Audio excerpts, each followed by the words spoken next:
Hi guys, a very good afternoon to all of you. Welcome back to my channel that is Venus Law Classes. So guys, आज मैं बात करूंगी section number 6 Indian evidence act के बारे में. This section is very important from mains perspective. Even आपका Haryana judiciary 2019 के paper में एक क्वेश्चन आया भी था, explain the concept of res gestae. So in answer writing what to include, क्या पॉइंट्स आप इंक्लूड करो, what are the cases on which you may rely upon, हम केसेस की बात करेंगे.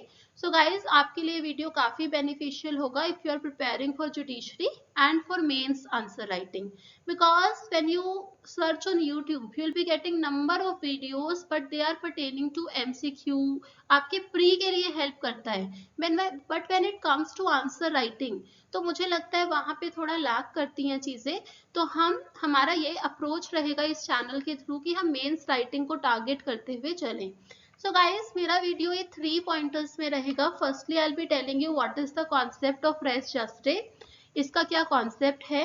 Then we'll be moving to how it acts as an exception to the hearsay evidence. Then lastly we'll be talking about FIR and res juste. इसका क्या interlinkage है, हम उस पे बात करेंगे. So with this we start with the video. सबसे पहले मैं आपके लिए एक MCQ का क्वेश्चन लाई हूँ. You may pause the screen and you may answer me in the comment box. अगर आपको आंसर पता है तो आप इसमें कमेंट बॉक्स में आंसर प्लीज लिखिएगा. अगर आप एक्सप्लेनेशन भी लिखोगे तो मुझे ज्यादा अच्छा लगेगा, because it is dying declaration. ये यहाँ पर वाई होगा. सो आप मुझे एक्सप्लेनेशन के साथ आंसर लिखिए so that I can come to know how you approach the MCQs also. So start करते हैं. पहले मैं आपको थोड़ा सा ब्रीफ दूंगी about section number section number 6. So it explains res gestae. So guys, suppose there is a fact. एक fact है, हम कहते हैं कि ये फैक्ट वैसे तो रेलेवेंट नहीं है, बट इस फैक्ट का कुछ तो कनेक्शन है किसके साथ, फैक्ट एंड इशू के साथ, जिससे ये एक फैक्ट है जो वो रेलेवेंसी पा जाएगा, meaning thereby it will become a relevant fact. Now section number 6 जो वेरियस प्रोविजंस है वो कोई ना कोई कनेक्शन बता ही रहा होता है रेलेवेंसी के लिए. सो सेक्शन 6 कहता है कि if you want to find out the connection, so that is the same transaction is the connecting link. ये मैं बोल सकती हूँ कि ये connecting link है. how, अगर जिस ट्रांजैक्शन में आपका फैक्ट इन इशू हुआ उसी ट्रांजैक्शन में अगर कोई फैक्ट्स हुए तो आप बोलोगे वो सारे के सारे फैक्ट रेलेवेंट हैं to the matter in controversy. Why? Because suppose करो कि कोई मर्डर हुआ तो उसके जो भी सराउंडिंग फैक्ट्स हैं हम कहेंगे all those facts are relevant for the issue. वो सारे फैक्ट्स रेलेवेंट हो जाएंगे क्योंकि वो सेम ट्रांजैक्शन में हुए हैं. So this is the backgrounder. Now the first thing is कि कौन सा केस था जिसमें हमने फर्स्ट देखा था doctrine of res gestae. So it is Thompson versus Trivenian. आप इसके पॉइंटर्स बना सकते हो, दो आई वुड नॉट सजेस्ट कि आप इसको आंसर राइटिंग में लिखो. This is MCQ based thing. Then Aveson versus Lord Kinnaird के बाद इसको हम काफी फ्रिक्वेंटली यूज करने लगे. Then came the case of R versus बेडिंगफील्ड.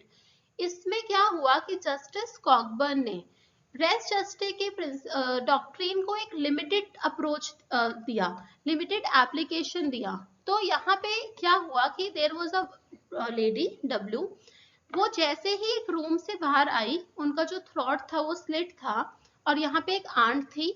So after coming from room, she said, "Oh my dear aunt, look what Bedingfield has done to me." So this was her statement. वो उनका statement था. So यहाँ पर Cockburn justice ने बोला कि this cannot be said to be res juste. Why? Because the statement was given after the transaction was over. Transaction खत्म हो चुकी थी. So that is why हम इसको res juste में read नहीं कर सकते.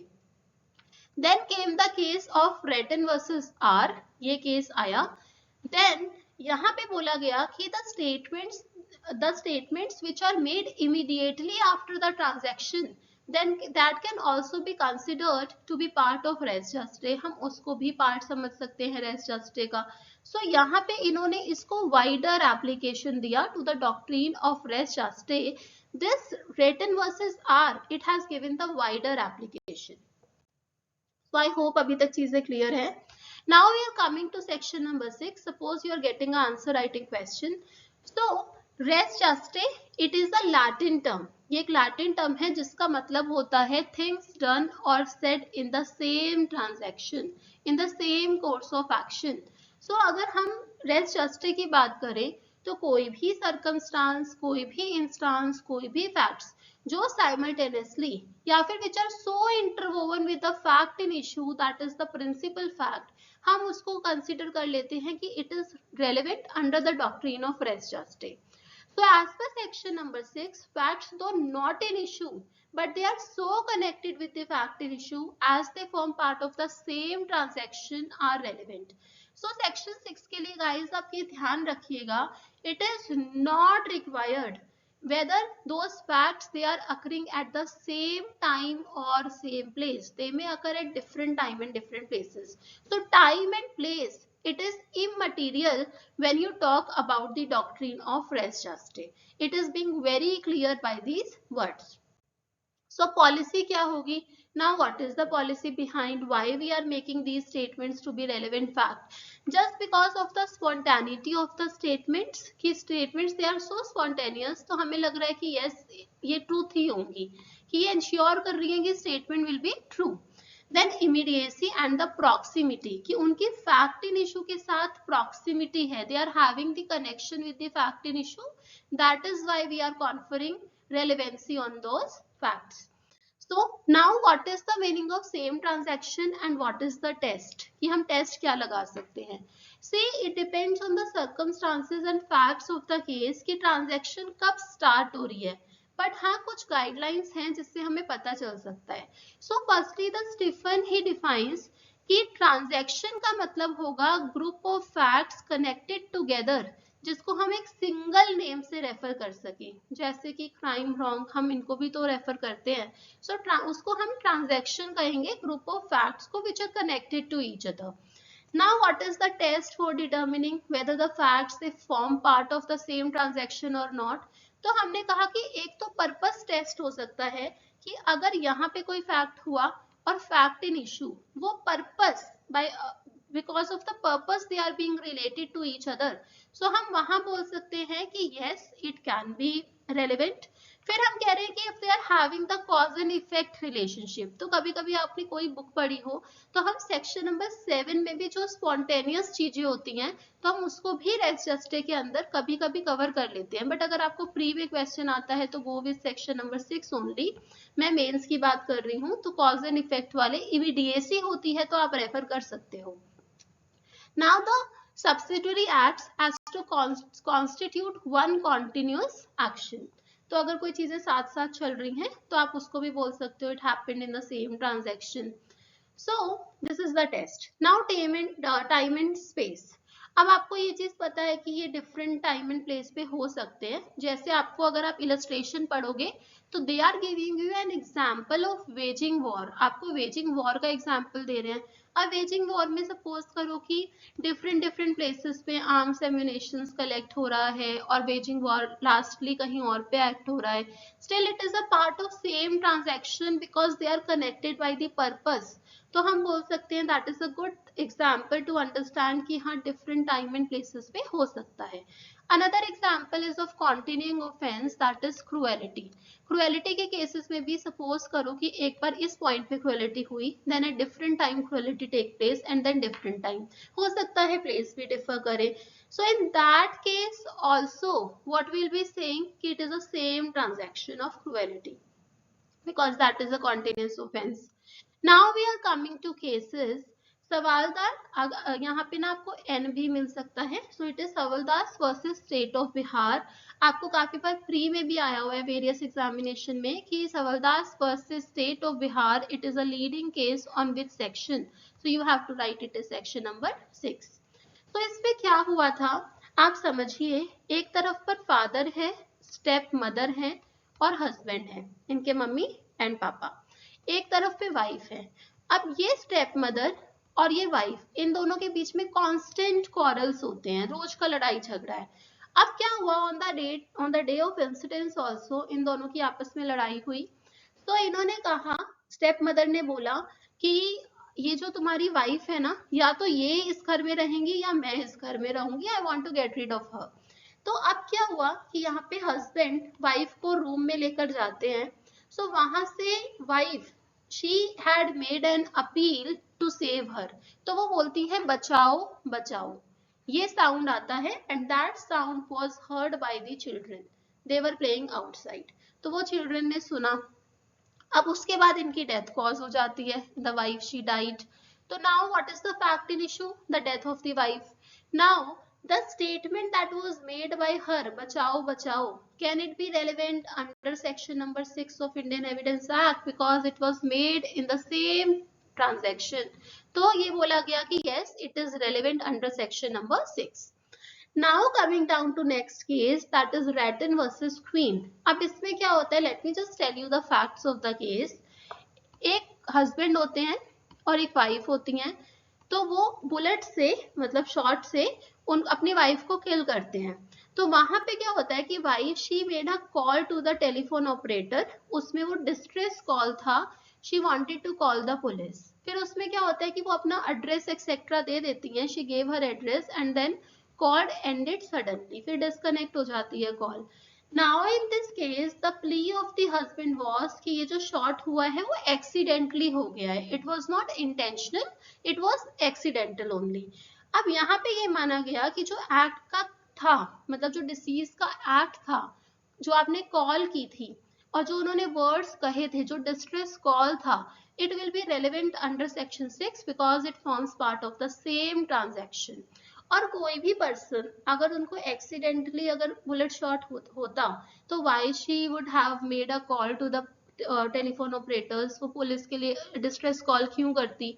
सो इसलिए इनकी प्ली नहीं मानी गई थी कि ये एक्सीडेंटल होगा, हालांकि ये माना गया कि it is intentional, the act of shooting it was intentional. तो आई होप आपको समझ आया होगा ये वाला केस भी। सो जो उन्होंने कॉल की है उसको हम part of the rest justice मान रहे हैं। Now, I am coming to my second point, how res juste it is an exception to hearsay evidence. In the case of R versus Foster, इस केस की हम हेल्प लेते हैं। Now, just understand the facts of the case. पहले आप समझो कि हम किस चीज का एविडेंस दे सकते हैं। So, whatever is being perceived by us, तो एविडेंस किसका अलाउड होता है, फर्स्ट नॉलेज का, मतलब कि प्राइमरी एविडेंस, यानी कि अगर मैं परसीव कर रही हूँ किस चीज को अपनी आंखों से, अपने कानों से, अपनी आईज से, अपनी ईयर से, तो मैं बोल सकती हूँ कि the something is perceived by me, then I can give the evidence, तो मेरा वो जो एविडेंस वो एडमिसिबल होगा। बट हियरसेस में क्या होता है, it is a derivative knowledge, ये डेरिवेटिव नॉलेज होती है, आपने खुद से नहीं देखा होता, जो जिस चीज का आप एविडेंस दे रहे हो वो आपने सुना होता है। And the rule of best evidence is कि वी एक्सक्लूड द हियरसेस, क्योंकि हम र्यूमर्स और किसी की जो हमने चीजें सुनी होती हैं, सुनी सुनाई बातों को हम एडमिसिबल नहीं मानते, बट उसके कुछ एक्सेप्शंस होते हैं, and res gestae is one of the exception to hearsay evidences, और हियरसे एविडेंस भी यहाँ पर हो जाता है एडमिसिबल। अब यहाँ पे the deceased was killed in an accident by a speeding truck, the witness यानी कि wife had only seen the speeding vehicle towards the deceased and not the actual accident. अगर मैं आपसे पूछूं क्या वो डायरेक्ट एविडेंस दे सकती है इस बात का, I have seen the accident, answer is no, उन्होंने तो बस, लेकिन वो इस चीज का एग्जांपल इस चीज का एविडेंस दे सकती हैं कि मैंने स्पीडिंग व्हीकल को देखा है, आंसर इज यस, वो तो उन्होंने देखा ही है। फिर उसके बाद जो हस्बैंड होते हैं वो उनको बताते हैं कि ऐसे ऐसे मेरा एक्सीडेंट हुआ। सो ये जो डेरिवेटिव नॉलेज थी, just because it happened in the same transaction section number 6, it was made admissible, res gestae में हमने इसको एडमिसिबल माना। So now last issue that is the res gestae and the FIR. इसके लिए मैं इस केस की हेल्प लूंगी, Shyam Nandan Singh versus state of Bihar. ये पटना हाई कोर्ट का केस है। If you rely upon the decision of a Supreme Court, अगर आप उस पे करना चाहते हो तो you may take the citation, it is Dudhnath Pandey versus state of UP. तो 1960s का ये केस था, इसमें भी सेम थिंग ही थी, the issue was same, but just to add on one more example, आप इस केस के फैक्ट सुनो। यहाँ पे क्या है, मदर है, और गर्ल है। तो मदर एंड गर्ल दोनों जाते हैं टू कल्टीवेट द क्रॉप। अब वहां पे एक्यूज पर्सन आ जाते हैं and the accused person says कि they prevent them to cultivate the crop, वो मना करते हैं कि आप नहीं कर सकते। Then the accused person they tried to rape the girl and then as a consequence of that she raise the alarm. उन्होंने अपील किया कि कोई उन्हें बचा ले। सो एक्यूज ने क्या किया, they had cut the throat of the deceased. अब क्या हुआ यहाँ पे, mother she was seeing everything. अब क्या हुआ कि उनकी आवाज सुनी, जिन्होंने गर्ल्स की आवाज, उस गर्ल की आवाज सुनी, when she raised the alarm, there were certain persons who gathered there, वो वहां पे गए। और अब क्या हुआ, mother she narrated the whole incident to them, उन्होंने सब कुछ बताया जो वहां पर हुआ था। After that, they all proceeded to the police station and the mother she filed the FIR. Mother ने FIR को फाइल किया। अब इनका नेम है मुंगेश्वरी देवी, मदर का। अब पुलिस ने FIR को रिपोर्ट को किया, लॉन्च किया ऑन द सेम नाइट। फिर जो मदर थी she was the eye witness, but उनकी डेथ हो जाती है इस केस में, और उसको हम prosecution as a prosecution witness examine नहीं कर पाते। नाउ अब क्या हुआ कि ये केस मोर ओवर ज्यादा सर्कमस्टांशियल एविडेंस का बन गया, बिकॉज जिन्होंने आंखों देखा था, डायरेक्ट एविडेंस था जिनका, आई विटनेस का, वो तो उनकी डेथ हो गई, तो अब वो प्रोसिक्यूशन विटनेस नहीं बनकर आए।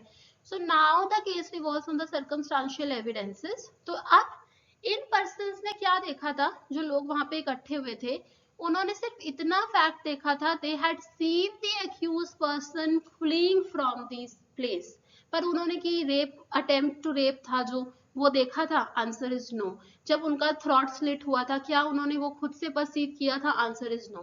तो that story was told to them by the mother, वो उनको मदर ने बताया था। तो वो तो उनके लिए, पहली बात तो वो उनके लिए हियरसे है। The first thing is for them it is hearsay. Can they give evidence? Answer is no. But क्या वो रेलेवेंट होगा? Answer is yes. अभी हियरसे पे नहीं जाते because our core issue is of FIR। फिर उसी सेम ट्रांजैक्शन में the same day FIR was registered। FIR को हमने क्या किया? रजिस्टर किया in the same transaction and everything was told to the police also, police को भी बताया गया। अब क्या हुआ कि यहाँ पे FIR पे क्वेश्चन हुआ कि क्या हम FIR को सेक्शन नंबर 6 में कंसिडर कर सकते हैं? Can we consider section number 6 FIR under section number 6? This is the question.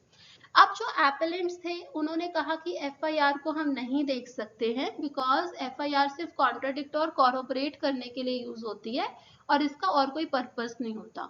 लेकिन स्टेट ने ये आर्ग्यूमेंट लिया कि no, we can rely on the FIR। Why? Because in Bandela Naguraja versus state of Andhra Pradesh ये चीज बोला गया कि अगर FIR रेस जस्टे का पार्ट होता है तो हम उस पर रिलाई कर सकते हैं। अगर आपको इसका कॉन्टेक्स्ट नहीं समझ आ रहा, तो पहले क्या होता है, जो इन्फॉर्मेंट FIR कराते हैं, फिर जब वो प्रोसिक्यूशन विटनेस बन के आते हैं तो उनके स्टेटमेंट को या तो हम कॉरोबरेट करते हैं या फिर हम कॉन्ट्रडिक्ट कर पाते हैं। 145, 156 Indian evidence act. But mother की यहाँ डेथ हो चुकी है।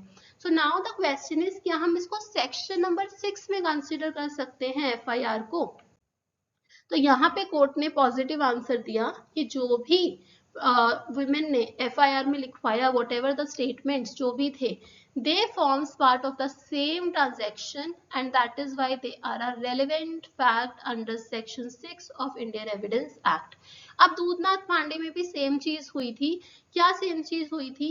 जब डिसीज्ड की सिस्टर को पता चला था कि डिसीज की डेथ हो गई है, she immediately rushed to the police station और वहां पे उन्होंने FIR कराया था। तो क्या उस FIR को सेक्शन नंबर 6 में सब्सटेंटिव माना गया था? इसमें substantive evidence under section number 6 माना गया था रेस जस्टे का पार्ट? Answer was yes. तो दूधनाथ पांडे ये भी एक अच्छी अथॉरिटी है, you can rely on this case also, कि आप समझ पाए एविडेंस FIR को और रेस जस्टे को। So with this I complete my video. इसको हम खत्म करते हैं यहाँ पर टॉपिक को। I hope you have understood all the cases. आपको हेल्प मिलेगी to write about res gestae. So guys, if you are liking the content of the videos, please subscribe करो and please share the channel with your friends also, so that videos बनाने का कुछ benefit हो पाए. Till then good bye, take care.